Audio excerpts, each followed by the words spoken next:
Welcome to रफ्तार classes गया। आप लोगों का स्वागत है रफ्तार क्लासेस गया में। आज जो वर्ण का टॉपिक स्टार्ट किए थे ग्रामर सेक्शन में, उसका आगे बढ़ते चलेंगे। इसमें क्या करना है सुनिए। पहले आपको नोट बनाते जाना है, फर्स्ट वीडियो देख लीजिएगा, वहाँ से नोट्स बनाते जाएगा। ये आगे का स्वर है, पहले स्वर पढ़ा चुके हैं हम, इसको मैं बता रहे हैं। वो पिछला वीडियो में हुआ था जीव के आधार पर स्वरों को प्रकार बताए थे। जीव के आधार पर अगला भाग, मध्य भाग और पश्च भाग। जो मतलब वैसा स्वर को उच्चारण करते समय जिसका जीव का भाग अगला सक्रिय होगा बोलेंगे अग्र स्वर, और बीच का भाग है सक्रिय उसको बोलते हैं मध्य स्वर, और जिसका पीछे का भाग सक्रिय होता है उसको क्या बोलते हैं पश्च स्वर। उसके आगे नोट कीजिएगा ये वाला, कौवे की स्थिति के आधार पर स्वरों के प्रकार। कौवे की स्थिति, कौवे क्या करता है मतलब बोलता है उसके आधार पर। एक होता है निरानुनासिक स्वर, निरानुनासिक स्वर अच्छा से देखिएगा, और दूसरा अनुनासिक स्वर। बहुत ईजी है, सुनिए। जिन स्वरों को उच्चारण करते समय कौवा नासिक विवरण को बंद कर देता है, मतलब नासिक को बंद कर देता है, जिससे हवा सीधे, नासिक मतलब क्या चलता बाबू नाक, नासिक मतलब क्या चलता नाक, लिख लीजिएगा नासिक मतलब नाक। सुनिए बड़ा, जिन स्वरों को उच्चारण करते समय कौवा नासिक मतलब नाक विवरण को बंद कर देता है, जिससे हवा सीधी मुख के द्वार, मुख के द्वार मतलब मुंह के द्वारा, मुंह के द्वारा बाहर निकलते, मुंह के द्वारा कहां निकलते हैं बाहर, उसे बोलता है निरानुनासिक स्वर। क्लियर हो। जब कौवा किसी स्वर को बोल रहा है, कौवा की स्थिति के अनुसार जब नाक बंद करके बोलते हैं, और जो स्वर बोलते हैं तो हवा बाहर डायरेक्ट निकलता है मुख द्वार के द्वारा। किसके द्वारा? मुख द्वार। किसके द्वारा? मुख द्वार। मुख द्वार के द्वारा हवा बाहर निकलता है, वैसा स्वर को क्या बोलते हैं? निरानुनासिक स्वर। क्या बोलते हैं? निरानुनासिक स्वर। फिर से सुनो, जिन स्वर को उच्चारण करते समय कौवा नासिक मतलब नाक को विवरण को बंद कर देता है, नाक को कच कर देता है, बंद कर देता है, जिससे हवा सीधे मुख के द्वारा कहां निकलता? बाहर। ओकरा क्या बोलेंगे? निरानुनासिक स्वर। क्या बोलेंगे? निरानुनासिक स्वर। क्या बोलेंगे? निरानुनासिक स्वर। याद हो बाबू? बोलो निरानुनासिक स्वर क्या कहते हैं? जिन स्वरों को उच्चारण करते समय कौवा नासिक विवरण को बंद कर देता है। फिर से बोलिए, जिन स्वरों को उच्चारण करते समय कौवा नासिक विवरण को बंद कर देता है, जिससे हवा सीधे मुख के द्वारा बाहर निकलती है, जिससे हवा सीधे मुख के द्वारा बाहर निकलती है, उसे निरानुनासिक स्वर क्या कहते हैं? क्या बोलते हैं? निरानुनासिक स्वर। जितना भी आई अक्षर वाला स्वर है वो सब हो जाएगा कुछ निरानुनासिक स्वर। जैसे पढ़ा आ, नाक बंद करके बोलो आ, तो हवा सीधा डायरेक्ट बाहर निकला तो क्या बोलेंगे? निरानुनासिक स्वर। क्या बोलेंगे? निरानुनासिक स्वर। क्लियर हुआ? कौन कौन होता है? तो अ ई उ री ए ओ औ। अनुनासिक स्वर क्या कहते हैं? सुनो, जिन स्वरों को उच्चारण करते समय कौवा बीच में ही अटक जाता है, मतलब जिसको बोल रहा है बीच में अटक गया, जिसको बोल रहा है बीच में अटक गया, जिससे आधी हवा नाक के द्वारा और आधी हवा मुख के द्वारा। जैसे कोई बार बोल रहा अन्न ए, ऐसे था ना बिंदु चंद्र बिंदु। तो सुनिए, जब पढ़ रहा है तो जैसे बोला तो बीच में अटक जाएगा, तो आधा हवा कहाँ? नाक से, और आधा हवा कहाँ? मुख से। तो सुनिए, वैसा स्वर जो नाक से भी मतलब बोलने पर हवा नाक से बाहर निकलता है और मुख से बाहर निकलता है, क्या बोलेंगे? अनुनासिक स्वर। कौन सा स्वर? अनुनासिक स्वर। फिर से बोलिए, जिन स्वर को उच्चारण करते समय कौवा बीच में ही अटक जाता है, कुछ बोले, जिन स्वर को उच्चारण करते समय कौवा बीच में ही अटक जाता है, जिससे आधी हवा नाक के द्वार और आधी हवा मुख के द्वार से निकलते, उसे क्या बोलेंगे? अनुनासिक स्वर। क्या बोलेंगे? अनुनासिक स्वर।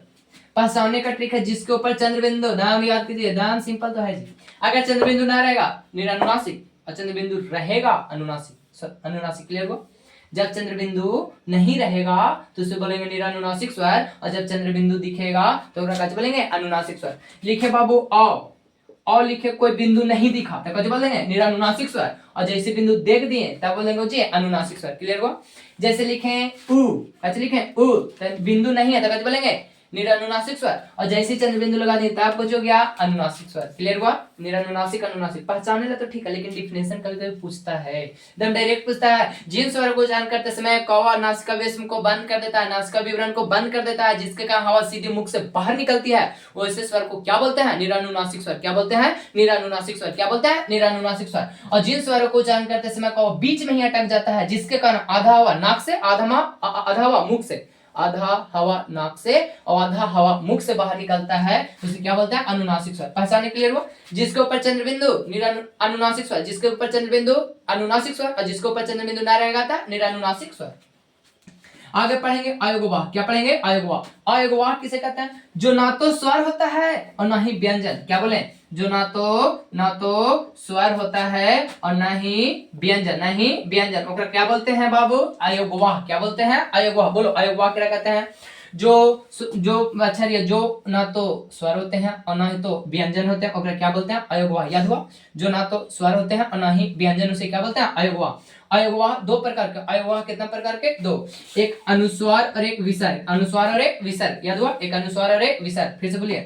जो ना तो स्वर होता है और ना ही व्यंजन, उसे क्या बोलते हैं? अयोगवाह। तो अयोगवाह कितना? दो। एक अनुस्वार और एक विसर्ग। इसको डिटेल में पढ़ेंगे।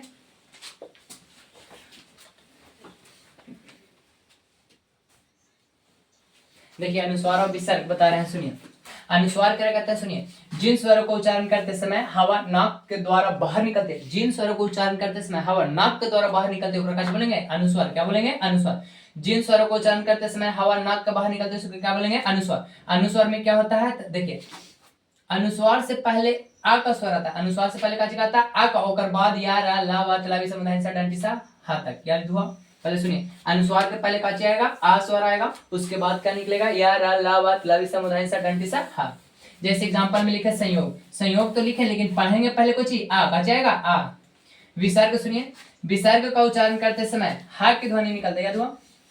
विसर्ग का उच्चारण करते समय कौन सा ध्वनि निकलता बाबू? हा का। उसे क्या कहते हैं? विसर्ग। विसर्ग का उच्चारण करते समय क्या निकलेगा? हा की ध्वनि। हा की ध्वनि ऊपर का बोलेंगे विसर्ग। क्या बोलेंगे? विसर्ग। क्या बोलेंगे? विसर्ग। जैसे प्रातः लास्ट में को जाए हा, लास्ट में को जाए हा, ऊपर का बोलेंगे विसर्ग। फिर से सुनो, जी अनुस्वार क्या बोलते हैं? तो जिन स्वर को उच्चारण करते समय हवा नाक से बाहर निकलते ऊपर का बोलेंगे अनुस्वार। या अनुस्वार से पहले का आएगा आ, उसके बाद या रा ला वा तला समुदाय सा डंटी सा हा। विसर्ग में क्या बोलते हैं? विसर्ग का उच्चारण करते समय हा की ध्वनि निकलेगा। का ध्वनि? हा। जैसे लिखे प्रातः, अतः। क्लियर हुआ? अब इन्हें सुनिए, स्वरों को उच्चारण स्थान रखिए, ये बहुत इंपॉर्टेंट है। 2 नंबर इससे लिख लीजिए। 2 नंबर, ये 1 नंबर आराम से आ जाएगा। आ विसर्ग कंठ। याद हुआ? आ विसर्ग कंठ। आ विसर्ग कंठ। आ विसर्ग का बोलेंगे कंठ। आ विसर्ग का बोलेंगे कंठ। ई तालु। ई तालु। ई तालु। री मृदा। री मृदा। री मृदा। उ ओष्ट। ओष्ट। ए आय कंठ तालु। ए आय कंठ तालु। वाह होगा दंतोष्ट। याद कीजिए इसको, तो ये स्टार मार लीजिए। वाह का उच्चारण था दंतोष्ट। वाह का उच्चारण था दंतोष्ट। याद हुआ? फिर सुनिए, आ विसर्ग काची से बाबू कंठ से। आ विसर्ग काची से बाबू कंठ से। ई काची से तालु से। ई काची से तालु से। री मृदा से। री मृदा से। उ ओष्ट से। उ ओष्ट से। ए आय कंठ तालु से। ए आय कंठ तालु से। वाह दंतोष्ट से। वाह दंतोष्ट से। वाह दंतोष्ट से। हा स्वरयंत्र। हा स्वरयंत्र। हा स्वरयंत्र। अन्न पूछेगा तो नासिका। अन्न पूछेगा था नासिका। अन्न पूछेगा था नासिक। नासिक नासिक होता है ना नासिका। नासिका मतलब नाक। नासिका मतलब नाक। याद कीजिए। ओ आओ कंथोस्ट। ओ आओ कंथोस्ट। ओ आओ कंथोस्ट। क्लियर हुआ इतना? फिर से सुनिए, जिन वर्णों का उच्चारण करते समय हवा नाक से बाहर निकलती है उसे क्या बोलेंगे? अनुस्वार। अनुस्वार से पहले क्या था बाबू? आ। उसके बाद या रा ला वा तला भी समुदाय सा डंटी सा हा। या रा ला वा तला भी समुदाय सा डंटी सा हा। जैसे बोले संयोग, तो संयोग में तो डंटी सा दिखा, लेकिन पहले का आएगा आ। पहले का आएगा आ। जैसे लिखो डंटी सा लिखे, कोई भी मात्रा लिखेगा ना बाबू, जैसे का लिखे तक का में काचे तक का प्लस होता है ना, इसमें आ छुपा रहता था। आ आएगा पहले, आएगा काची पहले। आ का स्वर निकलेगा, काची का स्वर आ, मतलब मात्रा को रहेगा आ। मात्रा का रहेगा आ। संयोग कि संयोग। इसको में बिंदु दिखा अनुस्वार, और इसको में 2 बिंदु ऐसे देखो। एक बिंदु दिखेगा ऊपर अनुस्वार, अगर 2 बिंदु दिखेगा तो काची बोलेंगे? बोलो जल्दी। 2 बिंदु दिखाएगा तो विसर्ग। अब सुनो, ये वाला उच्चारण रट लीजिए। रटिए एक बार और बोलते हैं साफ साफ। आ और विसर्ग काची से बाबू? कंठ से। आ फिर से सुने, आ विसर्ग काची से? कंठ से। ई तालु से। ई तालु से। री मृदा से। री मृदा से। उ ओष्ट से। उ ओष्ट से। ए आय कंठ तालु से। ए आय कंठ तालु से। वा दंतोष्ट से। इसको याद कीजिएगा, इंपॉर्टेंट है। वा कहां से? दंतोष्ट से। वा कहां से? दंतोष्ट से। हा स्वरयंत्र। हा स्वरयंत्र। हा स्वरयंत्र। अन नासिक से। अन नासिक। नासिक मतलब बाबू नाक। ओ आओ कंठोष्ठ। इतना स्वर हुआ। अब हम लोग पढ़ेंगे तालु या मुख्य कृति। मुख मतलब मुख के आधार पे। तालु या मुख के आधार पे स्वरों के प्रकार। इस स्वरों के प्रकार 4 है। कितना है? 4। देखिए, जितना भी स्वर बताया जा रहा है, इतना इंपॉर्टेंट टॉपिक जल्दी नहीं मिलेगा। वीडियो पे, यूट्यूब पे, कहीं पे भी खोजिए, मिलेगा जो बहुत लेवल का तैयारी करता उन लोग पे। लेकिन 9, 10, 12th में क्वेश्चन पूछा हुआ। 12th में संवृत स्वर, असंवृत स्वर आगे पढ़ाएंगे। जब व्यंजन स्टार्ट करेंगे तो अल्प प्राण, महाप्राण, घोष, अघोष वाले सब। तो इसमें पहले हम पढ़ेंगे तालु या मुख्य कृति के आधार पर स्वरों के प्रकार। तालु या मुख्य कृति के आधार पर स्वरों के प्रकार। तो सुनिए, पहला है संवृत स्वर। क्या है? संवृत स्वर। संवृत का मतलब होता है बंद। संवृत का अर्थ क्या होता है? बंद। तो सुनो, जिन स्वर को उच्चारण करते समय जीवा, जीवा मतलब जीव का अगला भाग अधिक ऊंचाई उठता है। बोले जिस ई बोलेंगे ना तो जीव का उड़ जाएगा, जीव का चेहरा उड़ जाएगा। ई देखिए, ई बोल रहे हैं तो क्या रहा, जीव का अगला भाग का चेहरा अधिक ऊंचाई तक उठ रहा है, अधिक ऊंचाई तक उठ रहा है, ऊपर का बोलेंगे संवृत स्वर। सुनिए ध्यान से, जिन स्वरों को बोलते समय जीवा का अगला भाग पूरा उड़ जाता है, मतलब ऊपर अधिक ऊंचा। देखिए अधिक ऊंचाई है ना, अधिक ऊंचाई। फिर से सुनो, जिन स्वरों का उच्चारण करते समय जीवा का अगला भाग अधिक ऊंचाई पर उठता है, ओकरा क्या बोलते हैं बाबू? संवृत स्वर। याद हुआ? जिन स्वरों को उच्चारण करते समय जीवा का अगला भाग अधिक ऊंचाई पर उठता है, जीवा का अगला भाग अधिक ऊंचाई पर उठता है, ओकरा क्या बोलेंगे? संवृत स्वर। क्या बोलेंगे? संवृत स्वर। जैसे ई उ उ, एक बार पढ़ेंगे हर्षाई ई, इसको दीर्घाई, हर्षाई उ और इसको दीर्घाई उ। बता दिए थे फर्स्ट वीडियो में, देख लीजिएगा। अर्ध संवृत कर बोलते, देखो संवृत मतलब अधिक ऊंचाई और अर्ध संवृत मतलब एकरा से थोड़ा सा कम, एकरा से थोड़ा सा कम। तो बोलिए, जिन स्वरों को उच्चारण करते समय जीवा संवृत स्वर से कम ऊंचाई, जीवा संवृत स्वर से कम ऊंचाई पर ए तो जीव उठेगा तो, लेकिन संवृत स्वर से कम। याद हुआ? जीव उठेगा तो लेकिन संवृत स्वर से कम, तो प्रकार बोलेंगे अर्ध संवृत स्वर। क्या बोलेंगे बाबू? अर्ध संवृत स्वर। क्या बोलेंगे? अर्ध संवृत स्वर। क्लियर हुआ बाबू? फिर से बोलिए यहाँ से, जिन स्वरों को उच्चारण करते समय जीव का अगला भाग अधिक ऊंचाई पर उठता है, ओकरा संवृत स्वर कहते हैं। याद हुआ?